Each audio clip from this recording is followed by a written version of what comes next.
Hello and welcome.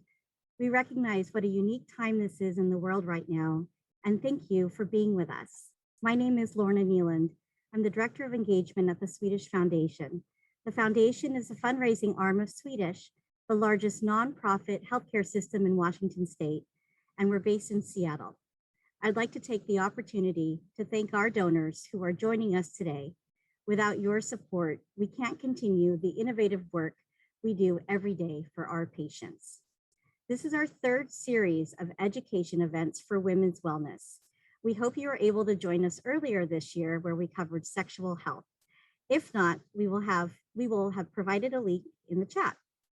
We will be recording today's event, so this will be uploaded to our foundation website in the coming days, and we will also follow up with an email. This Women's Wellness Series promotes our vision for the women's wellness and GYN specialty services. An extension of Swedish, the program will provide every woman coordinated care that meets her unique needs now and in the future, with a focus on prevention, menopause, sexual health, and healthy aging. We are excited to announce the opening of the clinic will be this December. We will begin to offer our gynecologic specialty services to address menopausal transitions and sexual health. Our minimally invasive GYN surgery clinic opened this month, and our team of specialists are eager to provide you with referrals and access to services such as cardiology, behavioral health, primary care, and surgical services. We will launch additional services such as wellness and educational programs over time to help address your needs as a woman. Regarding how our time together will proceed, we will be asking questions to the panelists, but this event is meant to be both informative and interactive. So please enter your questions in the Q&A. We will answer your questions throughout our time together and at the end.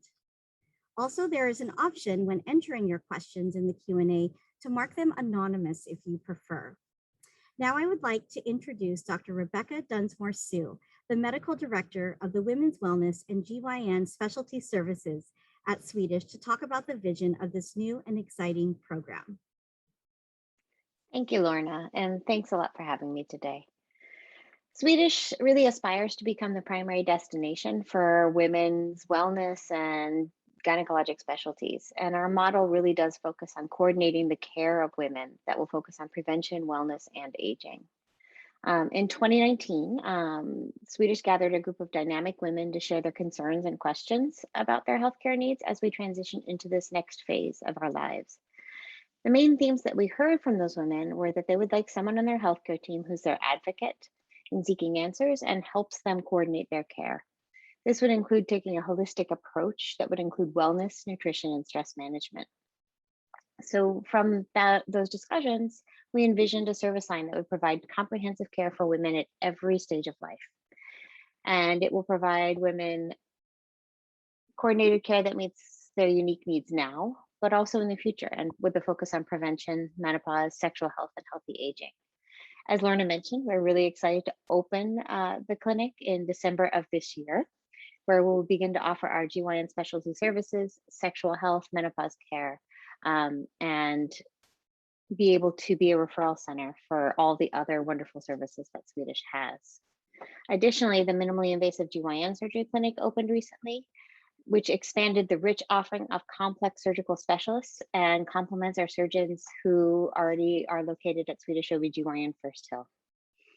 At the new Women's Wellness Clinic, our team of specialists will be eager to provide you with referrals and access to services such as cardiology, behavioral health, primary care, surgical services, gastroenterology, and weight loss as needed. We will also, over time, be launching additional wellness and educational programs housed within that clinic. And as we continue to build this program, we really rely on our community for support. We are thrilled to announce we received a significant gift as seed funding for this program, and that innovative programs like this are only possible with the generous support of our community. We're also grateful for additional gifts up to $50,000 from a dedicated group of supporters, including from some of the members of our Swedish Foundation Board of Governors, who are helping us to provide educational and outreach events such as this Women's Wellness Series. Today, you'll be hearing from myself and my colleagues, Dr. Enrica Basilico, Medical Director of Swedish Weight Loss Services, and Dr. Kunjali Padya, gastroenterologist at Swedish Gastroenterology. Thanks for joining us today. Lorna, I'm going to hand it back to you for a while. Wonderful. Thank you so much. I would like to officially welcome Dr. Enrica Basilico, Dr. Kunjali Padya, along with Dr. Rebecca Dunsmoor-Su. Thank you for taking time out of your busy schedules to be with us today. Before we begin, I would like to ask our experts to tell us a bit about yourselves, your journey, your current practice setting, and why you enjoy working and treating your women patients. Dr. Basilico, can you start? Thank you so much. Thank you so much for inviting me. So I'm Enrica Basilico. I am the medical director of the Medical Weight Loss Program here at Swedish. I've been with Swedish for 7 years, and I recently transitioned from primary care to medical weight loss full-time. This was about a year ago. I had my own practice in New York before moving to Seattle about 11 years ago. And while I did not focus exclusively on women, my patient population then and now definitely skewed female.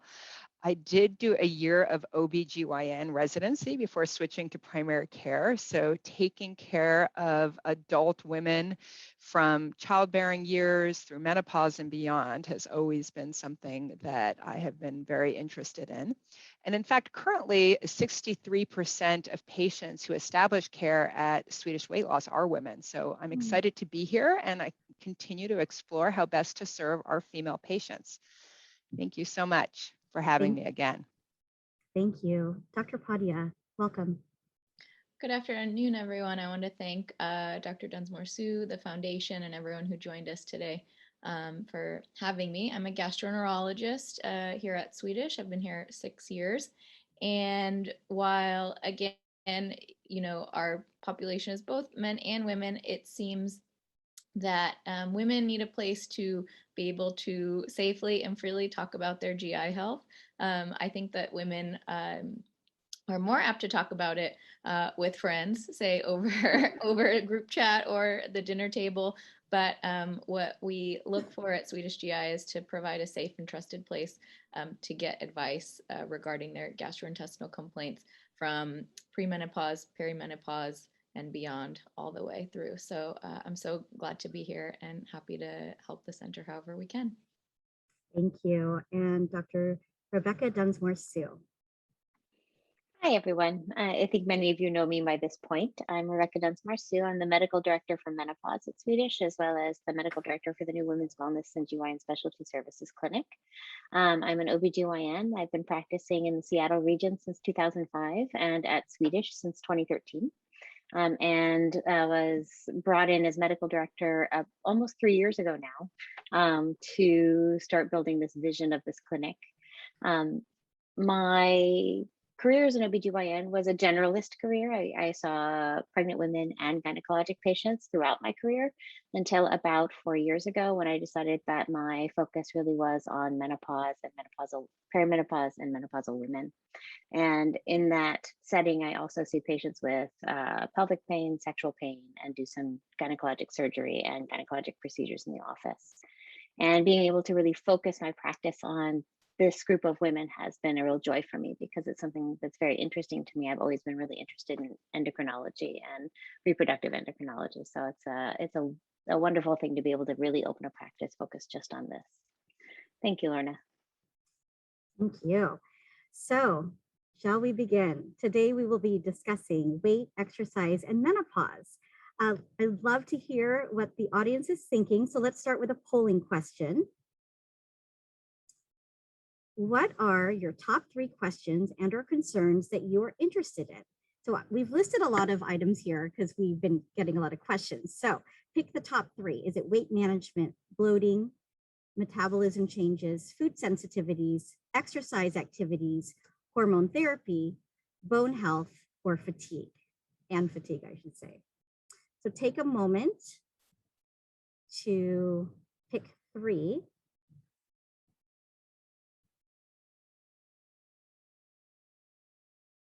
And then I'll read it again and then we'll show the answers.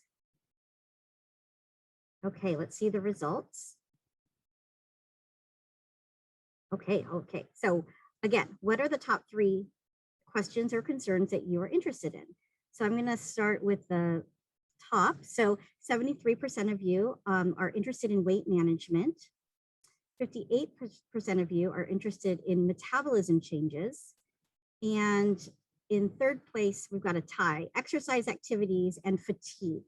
And then know that the other issues, it looks like it's pretty balanced, but the main ones are weight, exercise activities, metabolism changes, and fatigue. So thank you so much for that. Okay, so understanding all that, Dr. Dunsmoor-Su, is weight gain a common complaint in menopause, or are my friends and I the only ones who think this? I wish. Yes, it is an incredibly common complaint. If there's one or two things that sort of follow every visit I have with a woman who's perimenopausal or menopausal, it's weight gain, usually 10 to 15 pounds around the middle, in that sort of nice tire we all get. And then sleep is the other one that I hear from every single woman, whether or not she has hot flashes or anything else. If you're transitioning through this perimenopausal time or menopausal time, these are the things that happen. Are there some women who get away without it? Sure. I have marathon runners in my practice. They tend to do okay with the weight gain, but the rest of us, not so much. And usually the thing that follows as soon as someone tells me that they're gaining weight is, but I haven't changed anything. And that's always the case. None of us have changed anything. It's just our body and our metabolism are changing. Great. And, let's do some level setting. I know it's a broad answer, but can you tell us about what age women are in the phase of perimenopausal until they go into menopause? It's a huge range, Lorna. It can be very hard to tell too, because there's no blood test. There's no one thing we can point to that tells us, okay, now you're perimenopausal. It's a transitional time. Our ovaries change how they function throughout our lifespan. So is there a one point where suddenly you're perimenopausal? No, I mean, these are changing throughout your lifespan. Most women are perimenopausal in their 40s. Whether that starts at 42 or 45 or 47, depends the woman. Most women spend about 2 to 5 years in what we would term as perimenopause, which is where periods are getting a little more irregular or maybe a little heavier, and your hormones are changing. Often the hormone fluctuations are really big, so you get big spikes of estrogen and big spikes of progesterone during that time. But some women can have symptoms out to 10 years from when their last period is before they even see menstrual changes. So it's really hard to predict sort of where that is. And these changes sort of happen gradually over that time. Well, thank you for answering that. So Dr. Basilico, what are some of the underlying physiologic changes that we see in metabolism during this transition? So one of the most significant physiologic changes that we see with the onset of menopause and perimenopause, but especially menopause, is an increase in insulin resistance, which we largely believe is due to the loss of estrogen. We know that menopause is a risk factor for developing insulin resistance independent of age. So somebody who goes through surgical menopause or goes through menopause early is more likely to develop insulin resistance. And I know that insulin resistance is one of those terms which is, become much more, I think, people have heard of it. They want to know about it. And really, what the definition is the inability of circulating insulin, which is a hormone we all need to live, to effectively regulate the uptake and utilization of glucose by your tissues and organs. So essentially, people who have insulin resistance don't respond adequately to hormonal signaling, and they end up with higher levels of glucose. And this can lead to prediabetes and potentially diabetes, and it also can make you more prone to weight gain. And similarly, we know that the loss of estrogen causes an accumulation of visceral abdominal fat, and that's that tire that we talk about. Some of that is visceral, right? And it's the weight gain around your belly. And we know that premenopausal women who have obesity are less likely to have insulin resistance than postmenopausal. So it's a combination of, it's mostly driven, we think, by the lack of estrogen, and it causes this insulin resistance. Fascinating. Thank you. So Dr. Padya, women had mentioned having a lot of bloating. Is this just weight and eating too much, or are there other GI conditions that could be impacting us during this time of our life? That's a great question. Bloating is probably one of the most common complaints in GI clinic at any age, but especially around perimenopause and menopause. And when I'm evaluating someone for bloating, I tend to think about it in a couple different ways. Is it something intrinsic, or is it an issue with how the gut is contracting or moving? Is it something extrinsic, meaning coming from outside? Is it a medication effect? Is it a change in diet? Is it external kind of factors that we need more research on? Stress, sleep, all of those things which can affect the gut. All of those things compounded on top of each other can lead to the complaint of bloating. And so what I think is great is, we can evaluate from a GI standpoint, but when you've got a comprehensive women's wellness center with support from GYN, I tell women there's a lot of real estate in there. We want to make sure all of our bases are covered. We've got a gynecologist who can cover sort of the other aspects of anything else that could be bloating, rule out anything serious, and then move on to address symptoms and try to manage them as best as we can. So bloating is definitely a common complaint. You should ask to have it evaluated by a doctor. Okay, so that's helpful. And I appreciate the kind of the next steps. So I guess the question now becomes, so with all that we've just discussed, Dr. Basilico, where should we start? Oh, anyway, got it. Sorry, I just, sorry about No that. problem. Well, when patients come to me, they're often coming because they're worried about weight gain. And some patients have prediabetes and obesity, but oftentimes I have many women who are menopausal are coming for weight gain. And when we are focusing on that, we really go back to the evidence-based treatment of weight gain and obesity. And we know that the evidence shows that there are 4 pillars of treatment. One is diet modification, exercise, lifestyle and behavior modification, and then medication management.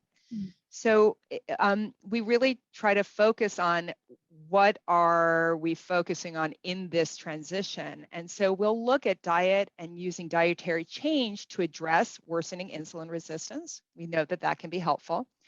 We'll use exercise to address the loss of muscle mass, which occurs with menopause. And we'll use behavior modification to not exacerbate sleep problems that are part of the perimenopausal or menopausal transition. And also, that last part is to avoid medications which cause weight gain if they can be avoided. And on the flip side, potentially to use medications that can address insulin resistance and help with appetite regulation, fatigue, and depression symptoms. Okay. So we're focusing on working on well-being of, that are being challenged during this period. Right, and and I like how you broke that out. One components, forgive me, that I think people have also asked about is you mentioned medications, but I was thinking, what about hormones? So Dr. Dunsmoor-Su, I know that you work a lot with hormone therapy. Can you touch on that? Sure, I'm happy to. Will hormones help? Yes, to an extent. They are not a magic bullet. We talk about the insulin resistance that develops with the menopausal transition. Starting hormone therapy doesn't make it poof, disappear, unfortunately. I wish it did. I'd be very popular. What we do see, though, is that hormones have a couple of really key roles in helping women. So one of those key roles is, as Dr. Basilico mentioned, we see a loss of lean muscle mass that develops with the loss of estrogen and as women transition through menopause. And adding estrogen back can help make it so that women have an easier time building that muscle mass when they're doing their exercise.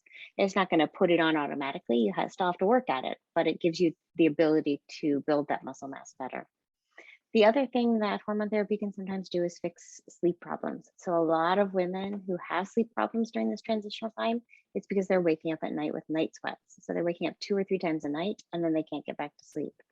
And it can be really hard to manage that with sleep strategies alone or sleep hygiene alone. So sometimes taking away those middle of the night hot flashes and the middle of the night wakings, even if they're not due to hot flashes, can really help a woman get into a wellness cycle that works for her. Great. Thank you for explaining that. So there are particular diets that improve GI symptoms that, what type of diet should improve the GI symptoms, I should say, Dr. Padya, that you would recommend? I think somebody mentioned gluten intolerance, like, should we all go gluten-free? Like, if we're going through these changes, would love for you to touch on that. Sure, that's another very, very common question. When it comes to GI symptoms and bloating, diarrhea, abdominal discomfort, there's probably one diet that's been the most data proven called the Fodmaps diet. And that's an acronym for basically things that are fermenting in your gut. They're being broken down by bacteria and causing excess methane, excess gases that are, causing these types of symptoms. It's not meant to be a forever diet, the Fodmaps diet. It's really trying to identify those triggers and modify them, eliminate them, and know that when you come across them, you may get some symptoms. That's one aspect. For overall microbiome gut health, I do think that most of the research is shifting towards a plant-based diet. And we have data that the microbiome or the makeup of your gut bacteria changes around the perimenopausal period, and that feeding those good gut bacteria with good fiber, what's called, when you see prebiotic, that's a word for fiber, basically. The good bacteria in your gut need something to feed on so that they can stay populated and overwhelm the bad bacteria that are creating more gases. The gluten question is also one we get a lot. So gluten is the wheat protein. Most or many wheat products also contain wheat sugars, which are called fructans, and those fall into that fermentable category, where if you don't eat a wheat product or something that's gluten-free, it may be that you really were extra sensitive to the wheat sugars, so that you have a gluten intolerance versus a true celiac disease, which is a biochemical reaction to gluten, or a gluten allergy. So gluten intolerance, many people say they feel better off of gluten, which is totally fine as long as you're keeping a balanced diet. We want, a really wide variety of foods to keep that microbiome healthy. We'll be sending a little video that clearly explains this difference between gluten and fructans, and why people feel better gluten-free in the post email, which I think really helps to spell that out. So, gluten-free is not, terrible. I don't mind it, as long as you're also really keeping things balanced. And like I said, I really think that a lot of the data is shifting towards a plant-based diet. And I'd, love to hear from any of our other experts on whether or not that's true in other fields. Thank you. Okay, so thank you remember, we've got the Q&A. We have a couple questions here. So Dr. Padya, can you say what that first, that intro diet is? Did you say FODMAP? Yeah, it's FODMAPS, Fodmaps. Fodmaps. Okay. Yeah, it's an acronym for several very long, the words of the sugars that are basically being broken down. Thank you. And what I think I heard you say is that is something almost like to establish a baseline of like how your body reacts to this. Yeah, when we have people who come in with significant bloating, diarrhea, abdominal discomfort symptoms, we, consider a trial of the Fodmaps diet to see if that helps with symptoms. And if they can identify some triggers, then they can keep those in mind and move forward, and, again, keep things diverse, but keep in mind that they might have symptoms if they encounter those triggers. Okay, great. Thank you. One of the questions that we just received is, I have heard that taking soy capsules work for hot flashes. Is that true? Sadly, if you look at the data where we actually compare any herbal, but soy specifically, to placebo pills or sugar pills, no, they work no better than sugar pills. Do some women get relief? Sure. What we find is that anytime you take anything for your hot flashes, whether it be a sugar pill or an herbal or anything like that, we can see up to 25% of the time people feel a relief of their symptoms. The brain has a lot to do with feeling the hot flashes. And so taking something tells your brain that you're fixing a problem. And sometimes your brain can help you fix that problem then. Why does soy on that work? Because it does contain what we call phytoestrogens. So the issue is that phytoestrogens that are contained in soy are not in an active form that the body can use. They have to then be processed into active phytoestrogens, and most of us do not have the enzymes to do that. So really, you're just taking sort of an inactive phytoestrogen that passes straight through. If you do happen to be one of the few people that has the correct enzymes, you even still process them into a very low potency pretend estrogen. So it doesn't make a whole huge lot of difference, unfortunately. Okay. And I wanted to address what Dr. Padya brought up in terms of a plant-based diet. We have evidence in almost any specialty that a plant-based diet is better for your health. Certainly in menopause, we talk about it a lot in the setting of breast cancer, because we know that women who eat a plant-based diet have a slightly lower incidence of breast cancer. When I talk to my patients, I mean, many of us are not vegetarian or vegan, but certainly we can all stand to add more plant and reduce our meat intake. And that's easier than maybe going full plant-based at first. Great, thank you. Somebody just asked, I have heard testosterone is the solution to all of our problems. Is that true? No, it is not. And I love to educate people on this. There are a lot of what we call longevity clinics or weight loss clinics out there that will say that testosterone, especially pellets, are the answer to your problems. Testosterone is an anabolic steroid.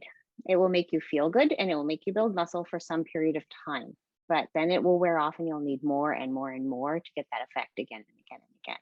And over time, it's unsafe for women to be on that level of testosterone, both from a side effect perspective. They'll get beards and hair loss and deepening of their voice. You can grow an Adam's apple. But also because it has cardiovascular impact for women and actually increases your risk of heart disease and stroke. Okay. Testosterone, most women assume that in menopause, when your estrogen goes down and your progesterone goes down, that your testosterone does it but it doesn't. It actually, testosterone is on a very slow decline from the age of 20 on, but there's no inflection point at menopause. It just continues down on its way. We really don't see it drop until women are in their 80s or 90s.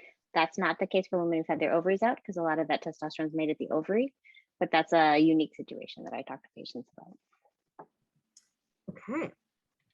So this is great. We have heard a lot of information. I just want to remind everyone this is being recorded. Feel free to continue to send in your questions.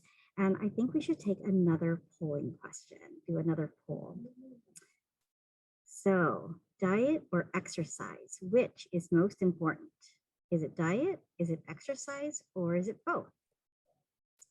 Take a minute to record your answer and let's see the results.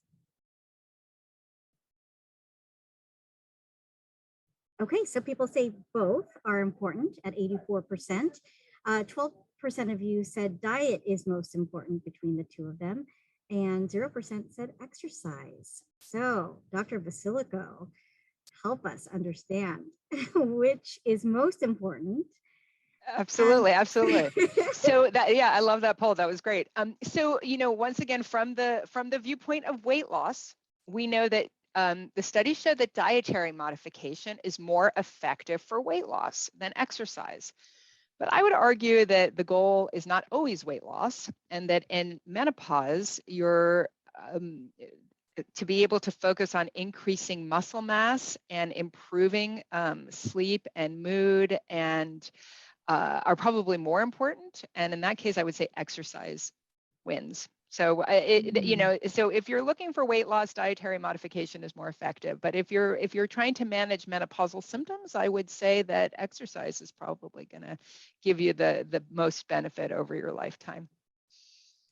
And when you talk about exercise, although of course both is really the winner.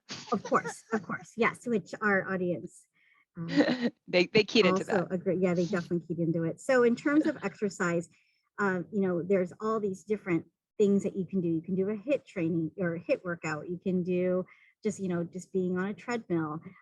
Is it based on every individual's journey and makeup, or is there like, do you have to, I guess the question that people keep asking is your calorie intake, and then you're working out and needing to burn those calories that you've just consumed. So can you talk a little bit about that? Sure. So the calories in, calories out paradigm of weight regulation is probably not doesn't explain why different people have different weights. So I would say that burning calories is not necessarily the goal of exercise.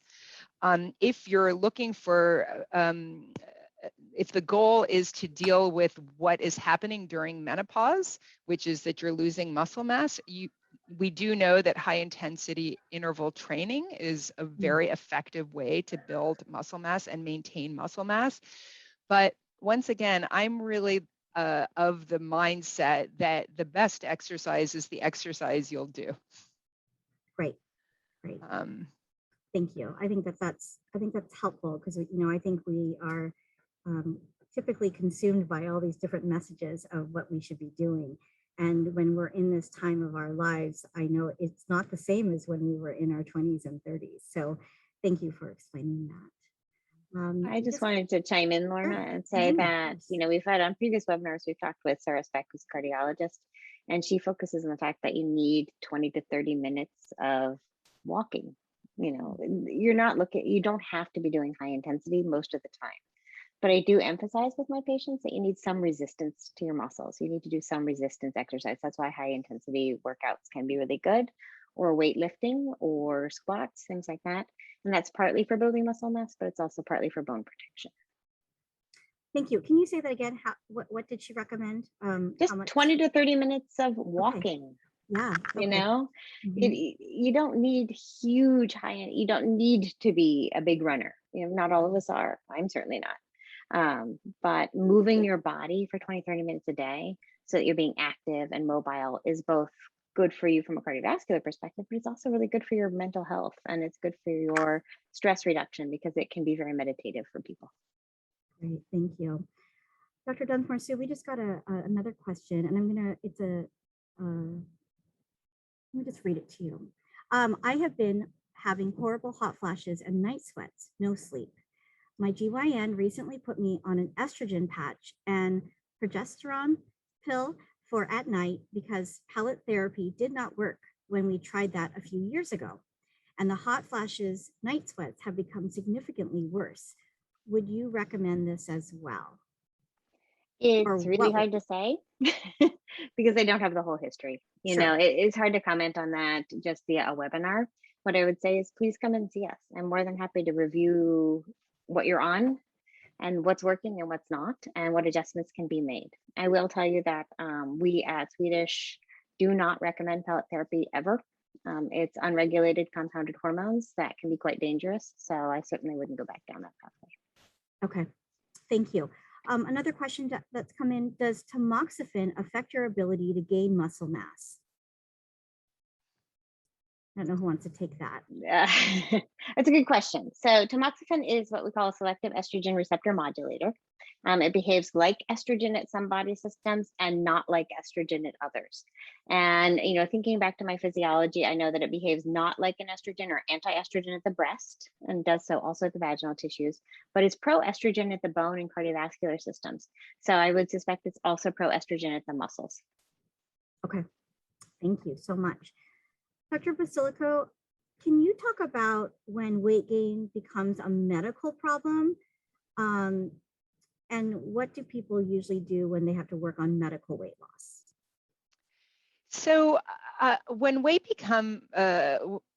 gain becomes a medical problem, I would say is when you are having complications from weight gain. And I realize that that's vague, but that we know that there are many comorbid conditions that come with weight gain.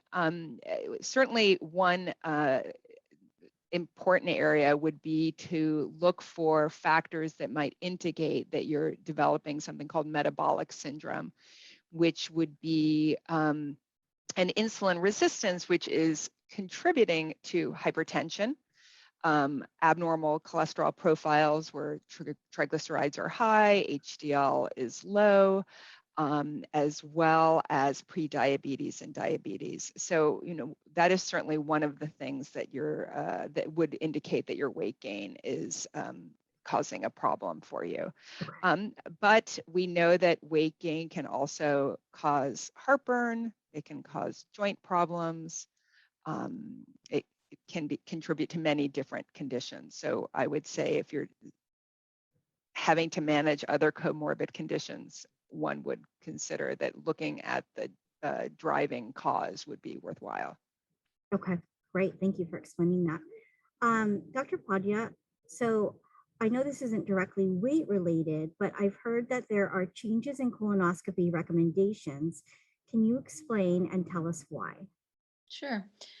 So what we learned with colon cancer screening over the last 10, 15, 20 years, and that people you may have heard in the news that people are being diagnosed with colon cancer younger, less than 50, which was the original age that people started colon cancer screening, and that unfortunately a significant portion of these patients who were diagnosed younger were diagnosed at a more advanced stage. And that's particularly true for our Black patients. And so while the American Cancer Society had put out a recommendation to start colon cancer screening at age 45 a couple of years ago, it was a bit conditional, but this past year, the Multi-Services Task Force agreed with that recommendation, which basically made it much more widely accepted and therefore covered. So we are able to offer colon cancer screening. It's recommended starting at age 45. So colonoscopy, and that's 45 for an average risk person, meaning you don't have a family history of early colon cancer, you don't have a personal GI disease like Crohn's disease or ulcerative colitis, or a family genetic syndrome. So 45 is now the new recommended screening age. Colonoscopy remains the gold standard because we can detect and remove precancerous polyps and thereby stratify your risk of when you would need your next colonoscopy. That doesn't mean it's the only test. The best screening test, just like exercise, is the one that gets done. So if that's a stool card that you do every year with your doctor or one of the newer tests that's done every 3 years, then we want people to get screened so that we can catch those early colon cancers, get people diagnosed earlier, and have much better survival outcomes for colon cancer screening. So, anytime someone's seen in the wellness center or at any of their primary care centers, now we're getting into that checklist of, okay, mammogram, gyne exam, colon cancer screening, let's get all these things done. And again, having a comprehensive center will be a great way to catch many more people. I'm so glad that you talked about that because I'm going to be 47 next week, and my doctor hasn't talked about colonoscopy. I think we were still talking about 50, like waiting till I think the standard might have been 50 for a long time. So I'm glad that you said that. I will ask her about that. So we have a question, Dr. Dunsmoor-Su. It's very similar to the last question in terms it's a personal question about what they're currently being treated with. So the question is, how long do you recommend staying on hormonal treatment? She's currently taking, and forgive me, I'm not a medical person, so estradiol. Thank you. And progesterone, yes. And progesterone. So a 0.025 milligrams a day, and then progesterone micro at 100 milligrams daily. Right. So that's actually a complicated question. Most people think, it used to be easier. We used to tell women you take it as little as possible for as short a period of time as possible. And most women try to come off by like 5 years. What we know from the studies is the risks of estrogen and progesterone are very much related to when you start the medication. So if you start it within 5 years of your last period or your menopausal transition, if you weren't having periods for whatever reason, then the risks are actually quite low and it can be beneficial long-term. It can be beneficial for your cardiovascular system, for your bone. It even slightly reduces colon cancer risk. So the length of time you use it doesn't impact those risks like we used to think that it did. So where the North American Menopause Society has come down on this is it said basically there's no set stop date. There's no set N number of years you can use hormone therapy. You should use it as long as it's functional for that woman. And so what I tell my patients in clinic is that my patients tend to break out into 3 general groups. One, they have really bad hot flashes right around the menopausal transition. We use hormone therapy to work on those hot flashes. And they take it for 2 to 5 years through the transition, and then they come off and they're fine. And that's great. They've used it for that effect. Then I have a subset of patients who maybe have some hot flashes and sleep disturbance, but also have some what we call brain fog and other things that are sort of impacting their working lives. And they choose to take their hormone therapy through to the age of retirement, whatever that might be, whether it be 60, 65, 70, because they feel more functional on it. They feel like they perform better in their roles. And a lot of women in this age range are in really highly functional roles and need to be able to perform. And so they continue their hormone therapy until that age. And then we taper off and they do great. And then I have some patients who don't feel like themselves when they're not on hormone. And they never feel like themselves when they're not on hormone. And they're using it for a lot of reasons, not necessarily hot flashes, but maybe for brain symptoms and for vaginal tissues and for skin and other things that make them feel like themselves. And they choose not to come off their hormones. So I have a subset of patients in their 80s and 90s in my clinic who still take the hormone therapy. And that's fine. What we do is every year we see each other and we evaluate their risks and we evaluate their health history and see if it's still a safe choice for them. Because we're always weighing risk and benefit in those situations. And certainly if someone gets breast cancer or develops cardiovascular disease, they have to stop their hormone therapy at that time. Great, thank you. I loved how you broke out your 3 sets of patients that hopefully people can identify with one of them. So what is the current recommendation for bone density testing? Is that not a loaded question? Complicated. That is a loaded question. I know, and it's Dr. great, but Basilico I know and I have talked about this loaded question. Technically, I believe the recommendation is still to do a DEXA scan at 65. Here's the problem with it. And that's a good recommendation in general if someone doesn't have other risk factors. I tend to take a more risk-based approach where I ask my patients about their family history, like if they have a mother who had really severe osteoporosis or grandmother who had really severe fractures, or if they themselves have had fractures, then that makes it more of an imperative to get the DEXA scan earlier. I might also sometimes use it in somebody with a moderate family history who's deciding whether or not hormone therapy is right for her. And I might use it around the time of her menopausal transition at that time, because if she's already got some bone loss, then that might push her to say, hey, hormone therapy might actually be very beneficial for me because hormone therapy is bone protective. So the answer is it sort of depends when we do it, but the formal recommendation is a little bit on the later side. Enrique, you want to add anything to that? I would agree with, that is the recommendation. The recommendation is 65. And I think probably there are lots of women that are,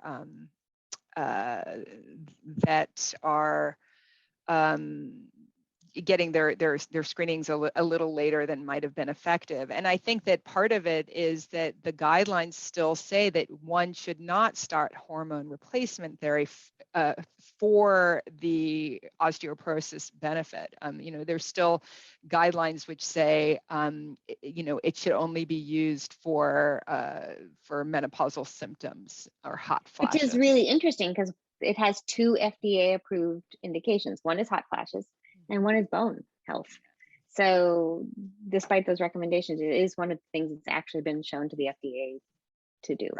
Right. So there's a lot of conflict in what the recommendations are and what we do in practice. It sounds like to talk to your physician about your concerns and kind of talk through that. So I'm glad that things can be flexible as well.